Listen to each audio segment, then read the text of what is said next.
Welcome to the Books That Make the World Better podcast,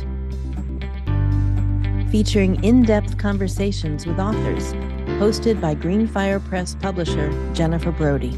It's a special pleasure to start with Maria Sirois, today's guest, who is a positive psychologist, and I think is going to start us off on a positive note, which we need these days. You know, we have to be honest about the challenging times we're living in and realize that we don't have control over external circumstances, but we have some control over how we respond and how we work with our own consciousness to become more resilient.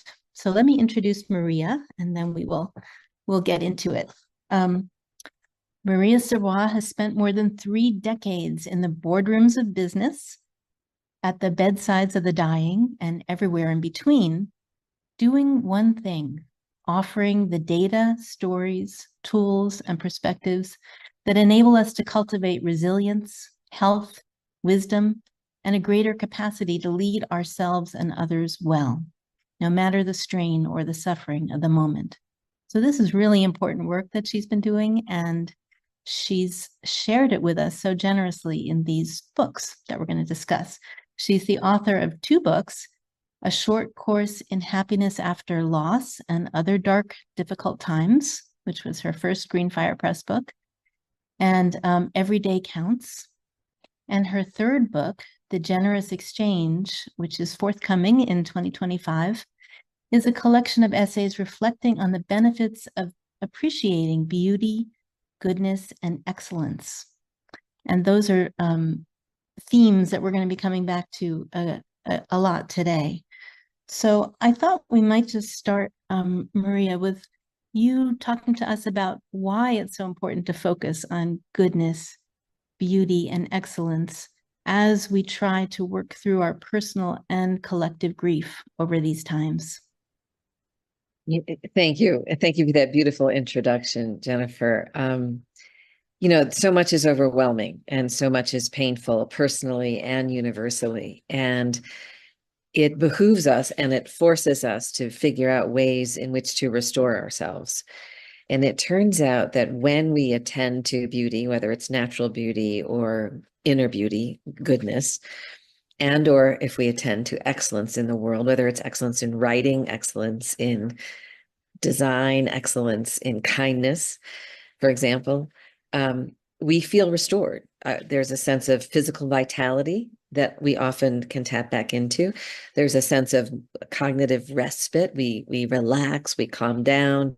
But paradoxically, we also tend to feel inspired in the presence of beauty or goodness or excellence. And the combination of restoration, inspiration, and that sense of vitality increasing is what enables us to wake up and live another day and bring forward the better parts of ourselves. Mm-hmm. Yeah, I'm interested in the book, how you blend.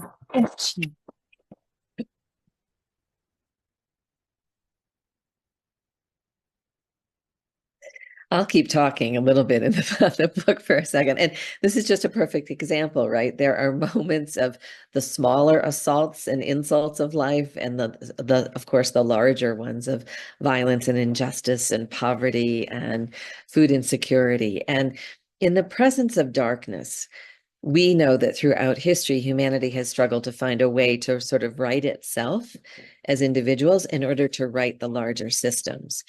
What's kind of gorgeous about any practices, and I'd be curious if y'all would put in the chat any practices you might have about attending to beauty, whether it's inner beauty or natural beauty, practices that have served you. When we do so, it also at the exact same time connects us to that which is larger than ourselves. We feel more, less alone in life, less exiled, less abandonment when we are paying attention to the natural kingdoms, when you actually hear the bird song, or when you notice the fox crossing the path, or when those of us who live in cityscapes, when that seed that you planted in your little plant, pot on the windowsill, when that seed begins to grow, there is something about that sense that we are less alone and more important, not important from the ego perspective, but more important in terms of stewarding the systems of our lives forward, that creates that sense of mattering. So there's also kind of meaning in this attention, in this appreciation of beauty that is so, so important. Yeah, Rita, thank you. Walking in groves of trees, 1,000% yes. I happen to live near the mountains, and those regular walks up into the hills, into the mountains, have been incredibly sustaining. Jennifer, I'm checking in to see if you're. Yeah, I have quiet for the moment, but I'm afraid the smoke alarm is randomly going off. Ah, Sorry about that. And I'll just, if I have to mute quickly, I will. But in the meantime, let's seize the moment. So you in this new book and in all of your books, you share a lot of personal stories. And I'm wondering if you can talk about the value of sharing stories from your life and sometimes very vulnerable ones. Why you have decided to do that as a writer and how that might contribute to writing the world, sharing your own stories. yeah. Well, I think it has to do with that sense of connectedness and the invitation to offer, one's history as an example of what's possible, and also to offer one's history as an example of not being the expert in something. When I enable myself to share those moments of grief or despair or confusion or just downright crazy town, then I'm choosing to honor and acknowledge that, there is a certain set of knowledge here and an incredible being of questions and seeking and longing, like all of us. And so it's partly my personal longing to feel connected to those who read what I've written, my longing to be not separate from the larger conversations that are so important. And also just now, if I may for a moment, move to the psychology world. Growth can only happen when we acknowledge that which has been broken or faulted or fractured, and acknowledge also the longing to sort of bring wholeness back together. And so there is no resilience. There is no increasing sustained vitality. There is no capacity to right the world in the ways that are organic to you or to any one of us until we acknowledge the broken parts. And so I do think there is an integrity in choosing to consider the possibility that one's history is informative and creates a community of conversation that can move any dialogue forward. In this case, the dialogue of restoring our planet and our species and our connection to each other. Yeah, that is what I have seen as the value of purposeful memoir. Purposeful in that sense of sharing your story in order to be a benefit to others. And, despite the super interconnection of social media, we're still quite alienated, many of us, right? We have the sense that we're alone in our experience. And so people will share very quickly on social media, but what you are doing in your book is more of a sustained inquiry. And I think it's really valuable. There's in both the first book and this book, I just want to slow down and really slow down with you and read one chapter at a time and just let that resonate. It's not the kind of book that you want to rush through at all. Each story you tell is so resonant. Like there's just so much in it. So I really appreciate it. And I think you wrote it fairly slowly too, right? Oh, Lord, yes. In 2015, I was doing a seminar in California. And as a gift to the audience and to the speakers, the organizers gave us each a brass medallion, and we were invited to choose a word to put on the medallion, and it was strung on a necklace chain. And I just in that seminar had started scribbling about the notion of beauty, and I had the word beauty stamped. But it wasn't until the pandemic that I actually mindfully began to think about what is this longing to write about beauty? And it was connected directly to my sense of overwhelming despair that happened by the time December 2020 had come around. And discovering that, while I wanted to hide under the covers in my bed, because there was so much grief, so much sorrow, so much loss, so much pressure, so much confusion, that getting out and walking into the mountains every day as a daily practice brought me back to life. And so I began to consider, what if we don't look at beauty in the big abstract, but beauty as an element of our coexistence here that is always here, available to us, just as inner beauty is always here, available to us. Yes. And this, beauty is one of those things that may sometimes seem like a luxury. Like, who has time for beauty, or it's self-indulgent, like you put your makeup on and it's vanity, right? So I think you're talking about a very different kind of beauty. You want to say more about that? Like what is the beauty that you're trying to point us towards? So here I'm thinking about beauty as that which is precious, which may have an external appearance that is pleasing, right? Just as the lily or the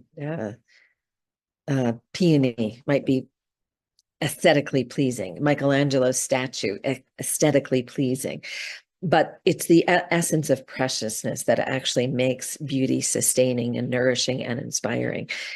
There's a gorgeous paradox in looking at both moral beauty and external beauty, as well as excellence, which is they are fragile. They are impermanent. Consciously or unconsciously, we understand that which we are paying attention to and appreciating will fade. It will, our influence, and Jim began talking about the great books. There are great works of literature that have lasted for centuries, right?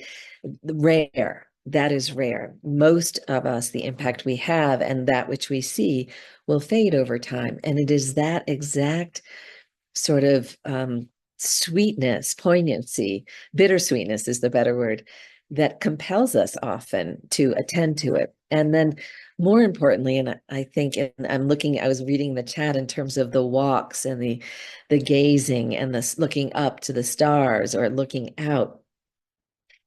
More importantly, what we've uncovered and why the book began to feel urgent, not just pleasurable, but urgent, is that we have discovered in the field of positive psychology that when you increase your practice of gratitude toward any one of those pathways, external beauty, inner beauty, or excellence, it actually triggers pro-environmental behavior.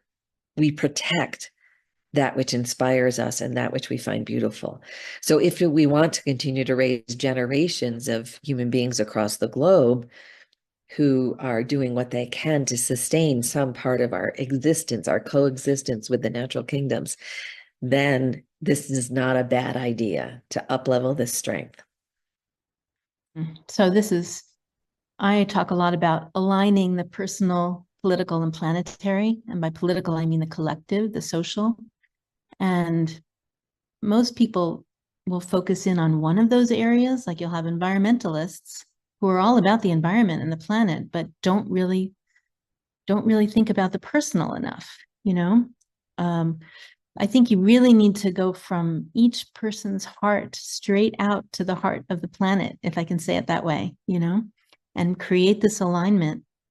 And so, yeah, we won't be moved to save what we don't love. So a lot of this is about cultivating love. I think love for self, love for others, love for the planet. And it seems to me that your practice of appreciating excellence, beauty, and goodness is partly about remembering how to love ourselves as individuals and as a species.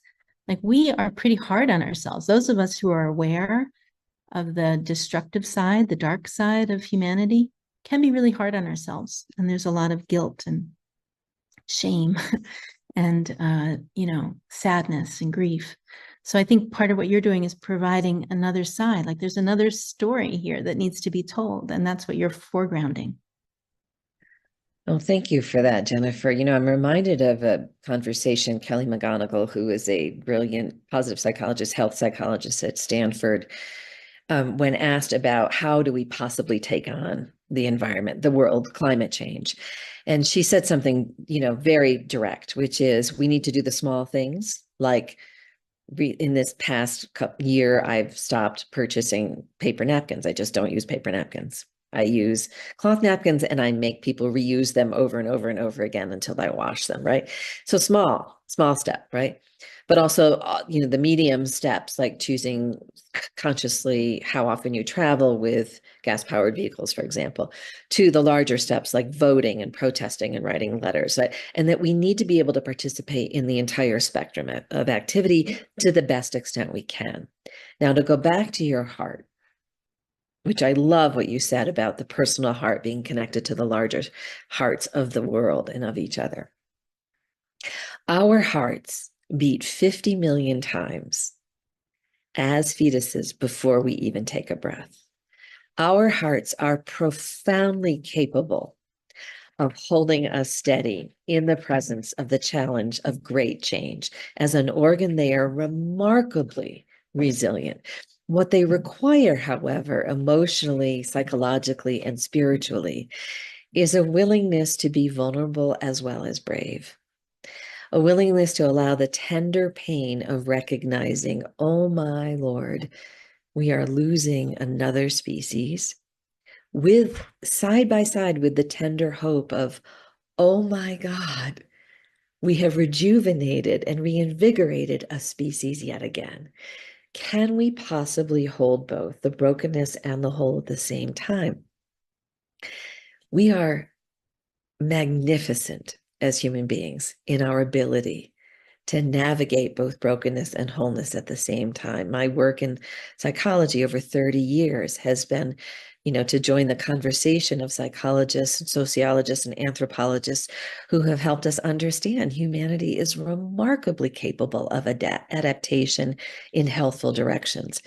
And to go back to your first question, to reinvigorate that capability, it behooves us to actually create moments of presence in which we are present to that which nourishes us.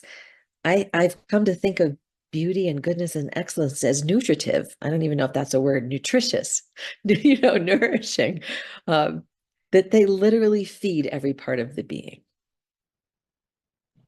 Yeah, can you just talk a little bit about one of my absolute favorite passages in your book is about the David in Italy. I would Yeah. just love you to share because there's so many different kinds of beauty, and that one seems to be especially poignant in this context.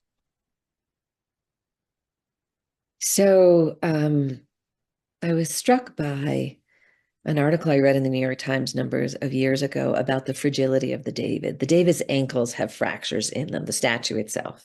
And so it is at risk.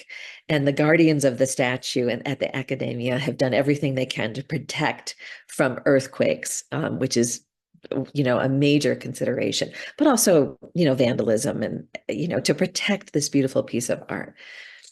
What is remarkable to understand is that that block of marble began as an ugly, misshapen, huge block of marble that the villagers nicknamed the Giant because it sat in the middle of their village for years before the right sculptor was found to create the right piece of art from that block.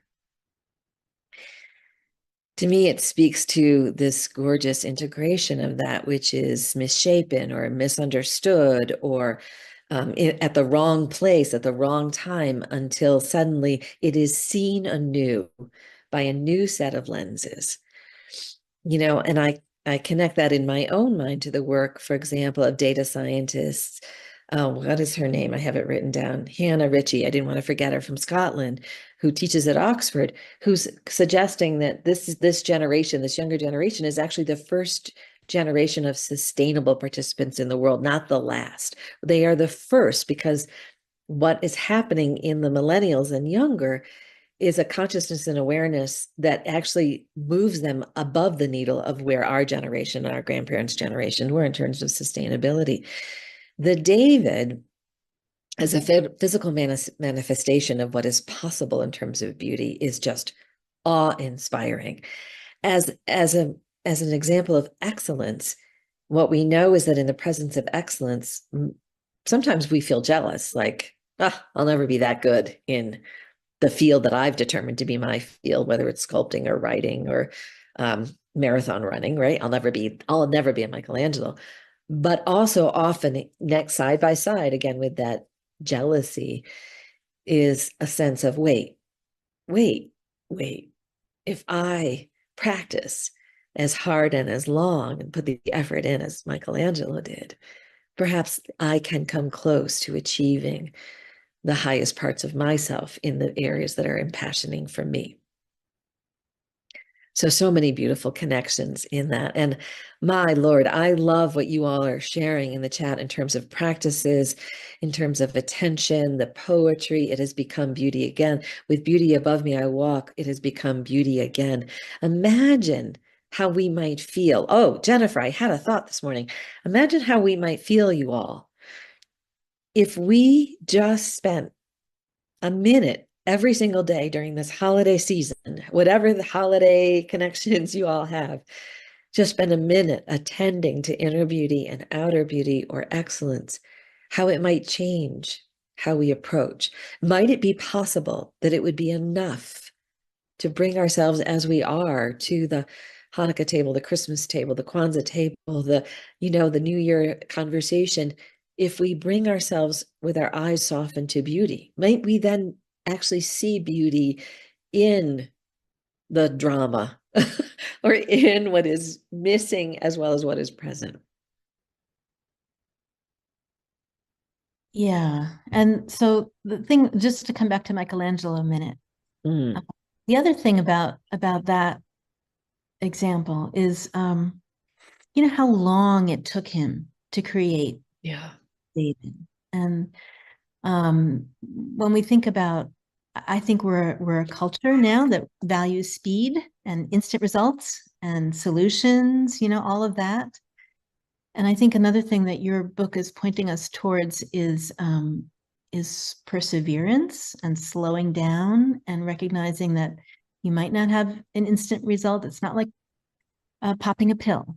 Like psychology done well is not like popping a pill. It takes time, and that we can maybe appreciate the goodness, beauty, and excellence in taking that time.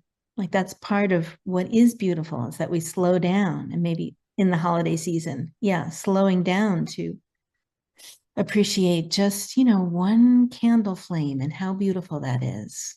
And that's enough. Right. Right.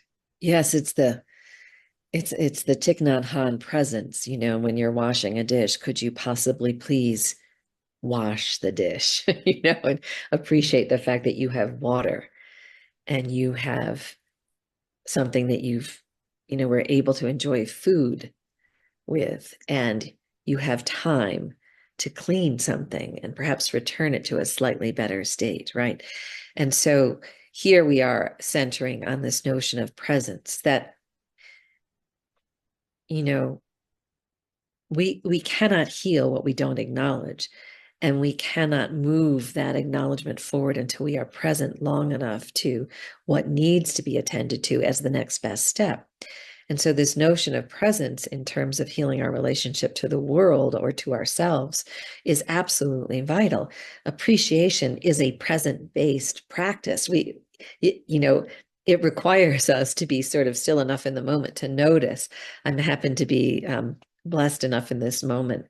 That's not a word I use publicly very often, but it is a word I feel in my bones almost daily. I feel blessed enough to be in the presence of some Colorado mountains today.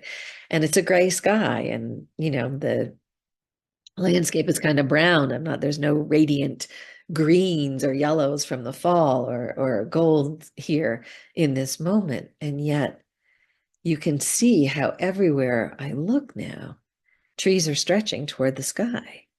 Annie Dillard said, beauty is present everywhere. Could we just pay attention?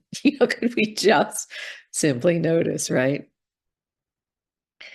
So I do hope that if people choose to read this work or any work that inspires them along this line, that we take it slowly, that we absorb it, let it inform the marrow of our being, and see where it takes us. So one of the things you do in the book is you provide all these inspiring role models. I mean, become a role model as an author yourself. You're doing this work. And then you're also giving us lots of places to look to for inspiration and sort of stimulation, right? So are there some that you'd like to bring forward today? Some of your role models? Well, I think, Robin Wall Kimmerer, botanist, activist, indigenous wisdom keeper, and storyteller, is just a remarkable example of how, we don't have to have one thing on our business card. We can bring all of ourselves to the conversations that we're having. The woman who tends the strawberry patch and writes about the reciprocal exchange of generosity from the strawberry to us. And then as she returns the gift of the strawberry to her father for his birthday, that beautiful reciprocal appreciation and exchange, and then seeds the strawberry plants again, not being careful about how many to take and when to take them and so on. She's certainly inspiring. I mentioned Hannah Ritchie, young data scientist from Scotland, who has a gorgeous bit of work on what is also true, right? The data is terrifying and the data is also positive and invigorating. And can we hold both sets of data at the same time?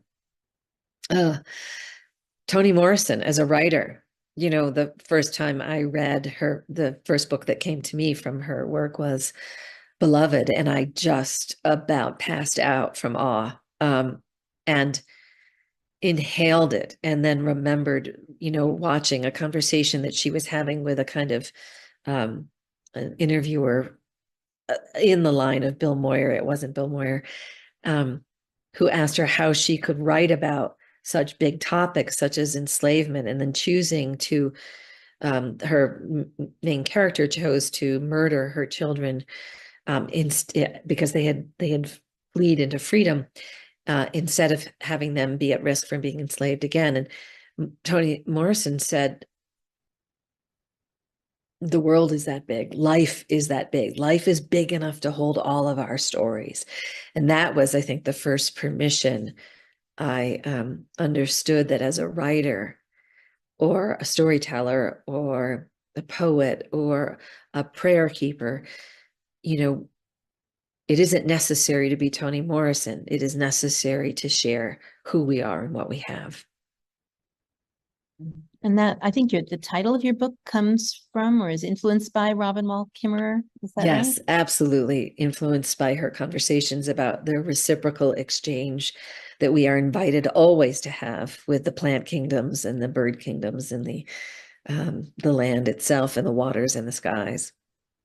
Yeah, who really ask not much in exchange, right? I mean, they're so generous. So your book is a generous exchange, and maybe there's an invitation to human beings to become more generous ourselves, recognize the abundance and the generosity of nature. And here's again where the data is fascinating. We've known for decades that if you put yourself in the presence of beauty, however you define beauty, it softens our hearts. And we tend to be kinder in the next moments to the next people we see.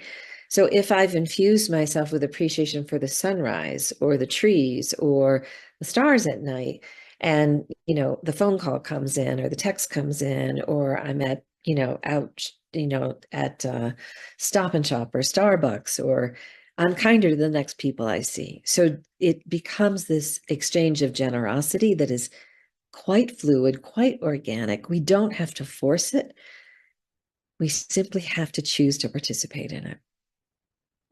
So you also write about how small acts of kindness are really important, and small acts of goodness, any little step that we make in that direction counts. Yeah. One of the conversations the folk in my decade are having, I'm in my 60s, my mid 60s, and a lot of us think about legacy, like what have we created? what will be sustained after we're gone, if anything, right? I live in a small town. I grew up in a factory town. I'm not Robin Wall Kimmerer. I'm not Michelangelo. Let's just start there. So what might be my legacy? And one of the decisions I made when I turned 60 was to plant my flag in a value. And I decided to plant my flag in the value of kindness. If I could do nothing else, at least I could consciously choose to continue to be kind as best I can. Not every minute of every day. Lord knows my kids might be rolling their eyes right now, but kind as much as I can. And choosing a value, generosity, kindness, compassion, care, creativity, choosing, a life-giving, a life-affirming value and planting your flag there is one of the most gorgeous ways to create a sustaining legacy. And being brave enough to share that out loud so that it's not just a secret within your soul, but to actually say, well, I'm choosing not to enter that pickleball competition because it triggers too much of my competitive nature, and I'm not kind, and I don't like that about myself in that environment. To say out loud, I'm choosing to live into this value. I'm choosing to live into sustainability, or into the value of sharing words and the value of the imagination for writers, right? It not only centers and grounds us, it creates a sense of mattering, that our days matter, our lives matter, because I know who I am, or I know at least a part about who I am, but it also can inspire that in another human being. And it's a very different approach than comparing ourselves, right? Because legacy, as you said, it has a lot to do with, it often has a lot to do with, well, how do my assets compare to other people's assets? Whether however you define the assets. And yeah, I think that's such a damaging part of capitalism and competitiveness that has seeped into our consciousness, and that we just need to get rid of. Yeah. One of the great anxieties I carry as a psychologist are the high levels of depression and anxiety in our younger generations. And we know that some of that is connected directly to negative social comparison, right? Seeing someone else's lives on social media as if their lives are perfect and lovely and easeful and amazing and astonishing. And, oh my God, the fallacy of those conversations is disheartening. And there is something called upward social comparison, where we choose to hold in our mind's eye are the exemplars. I'd love for people in the chat, who are the exemplars in your lives? Who do you look to as evidences of excellence in the ways that are meaningful to you? Let's just remind ourselves of the incredible capacities that are out there. And Jen, I'd love to hear who your exemplars are in the writing world, because you devoted so much of your life to literature and writing. And when we do that, when we center ourselves on those who inspire us, Mia Hamm as a soccer player inspires me because she did not give up. Her capacity to persevere ties her directly to my Sicilian grandmother, who did not give up, right? I need those role models. And so who is it who inspires you? That creates that sense of upward comparison. Like, they did that, maybe I can do this, right? I love this. My cleaning lady is an exemplar. Anne Lamont, 1,000%. Sue, yes, also. Jennifer, who are your exemplars? Who do you admire in the writing world? Oh my goodness. Well, the 5 people I'm talking to this week for sure. But I think a lot about the fleeting nature of fame. And a lot of writers, I mean, of course, all writers write to be heard and have something they feel that is valuable they want to share. But I really admire writers who write from their hearts because they can't not write. And they're not worried about likes and sales numbers. And, Right. they just really feel like they want to share what's in their hearts because it's valuable. And that is For me, the definition of world rights and world writing is it doesn't have anything to do with publication success in a conventional understanding. It's about seriously wanting to make the world better through your creative expression. And so that's what I admire so much about what you're doing. You didn't have to take all this time to write a book. You're busy, got a lot going on. But to do that and to put it out there in book form, to share it that way is such an act of generosity and caring and compassion for others. So I really value that in you, just to bring it to you. Thank you. Yeah. Thank you. But so somebody who always bounces to mind for me as an example, who might even be on Jim's great books list, is Virginia Woolf. She's one of my all-time favorite writers. I did my BA thesis on her and read everything by her when I was like 18 years old, which was quite an experience.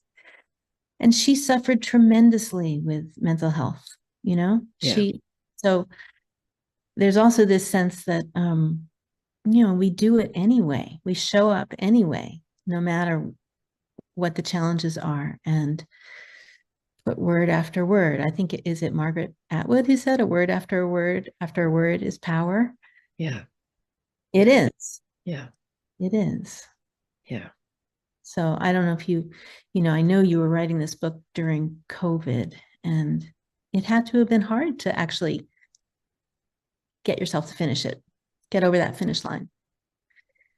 It was hard, mostly because of the voices in our heads that tell us, oh, this is crap.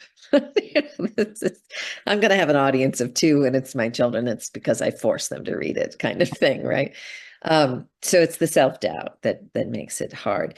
It's also, the willingness to put oneself in, reality. I mean, does the world need more printed books, ? Trees, paper, right? To face the complexities of writing today. Certainly I could have just published something online that was available. Perhaps that's better, perhaps not. So there was some of that wondering, but also,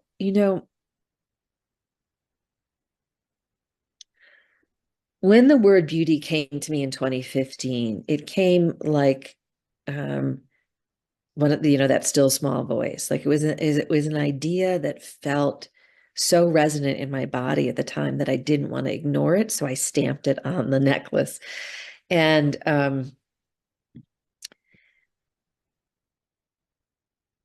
to me, that's an invitation from the universe. When that happens, it's a call has been sent. And can I have the courage enough to listen and see how that wants to be made available into the world? It's Martha Graham the great dance choreographer, talked about a quickening. There's a quickening. And when the quickening happens, do we choose to ignore it or do we choose to step up into it? And I chose to step up into it. And there were various moments where I had a ton of doubts. And for me, and I'll just speak very personally right now, if I don't listen to those still small voices, my soul hurts. So, some of it is protective as well, that I don't feel like I matter as much if I am just listening to other people's voices. Does that make sense? Mm-hmm. Yeah. And I think we really need to learn to value these intuitive voices. I definitely get them too. Like everything I think of substance that I have ever done has been because I just listened to the call. Yeah. And I don't know if it's, one of the things that I am concerned about, as an educator who works with young people maybe spend so much time listening to external input that they're not as attuned to their own intuition. I don't know if you find that in your psychology practice. I find it everywhere. Everywhere. We've gone from monotasking to multitasking to never being able to sit still long enough to actually hear a conversation or participate in it thoughtfully. Not everybody, but many of us. And so here's again where this notion of practices of appreciation can remind us of the beauty of the present moment long enough to sit still, long enough to feel what we feel and hear what we hear and think what we think, and long enough to consider that maybe I am enough right now.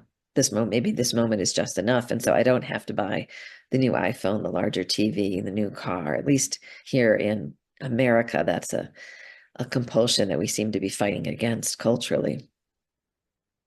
Mm-hmm. Yeah, I'm looking at the chat to think we'll go to your questions very shortly. I just want to give some time because there's a whole beautiful last section of the book that's about practices, and I really would like to talk about the different kinds of practices that you're offering people. Yeah, and I haven't, in the writing I've done in the past, I've never spent time articulating, specific daily or weekly pragmatic practices, but it occurred to me that people might wonder, how can I do this? How can I participate more fully? Because gratitude is one of those things, appreciation is one of those things that can get banal. If we do the same 3 things I'm grateful for every night in our journal, after a while, many of us find that too sort of repetitive. And so challenge myself, and by the way, I'm seeing Sally Lee, challenge myself from an appreciative inquiry perspective to consider, well, what are the range of practices? And the possible. And so I have suggestions for daily, weekly, micro practices, school-based practices for educators and staff and school systems for children. And they hit all 3 of the pathways. But what came to me as I stepped back and looked at that section was there are practices of witnessing, essentially, sitting in the presence of and really witnessing and drinking in and allowing it to have those positive beneficial effects. There are practices of celebration of action, the journaling, I do appreciation practice by texting, 30-day practice texting, because it takes 10 seconds, but the reward is really fast, and I'm already on the phone anyway, and I can bring in a lot of different people. So there's witnessing, there's action practices, which include celebrating and sharing.